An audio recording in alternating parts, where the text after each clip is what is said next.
This year my tomato seedlings have not grown well. I thought it may be helpful to share this experience and what I'm doing to put it right. My mistake was to move the seedlings out to the polytunnel when they were too small, about 3 weeks after germination. Soon after moving, there were a number of cold nights. Whilst the seedlings were protected by being inside the polytunnel and also inside a grow house with a lid, the air temperature would have been close to freezing on some nights. I knew this could be a potential problem, but I took the risk as I did the same last year and it worked.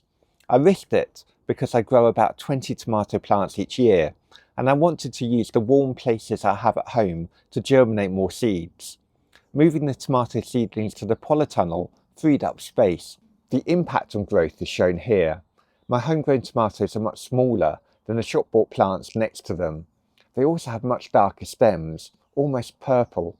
This was the first indicator of a problem, I believe caused by the plants struggling to absorb nutrients in cold, wet soil. After the stems changed colour, the leaves also lost their greenness.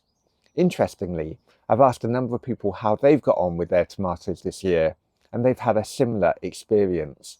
The first thing I tried was repotting the plants into fresh compost. I did this because the old compost had become wet and cold over a number of weeks, and this is not good for plant roots. Changing the compost gave an almost immediate boost, and in the last couple of weeks, the seedlings have started to recover. New green leaves are emerging, and the plants are looking much healthier. Given how they look today, I think they will fully recover, albeit later in the season.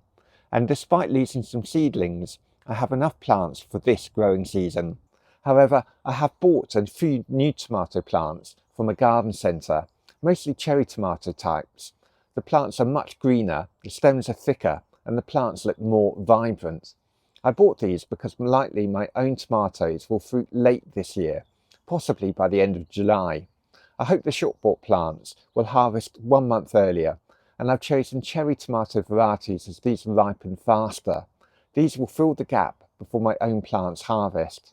I'm also going to try to provide the best conditions for all my plants going forward. I will be growing them in these pots inside the polytunnel. The pots will contain a 50-50 mixture of a good quality compost mixed with well-rotted farmyard manure. This blend should provide plenty of nutrients to get them growing quickly. I hope this video was helpful, and if so, please hit the like button and consider subscribing. Also, it would be great to know any comments.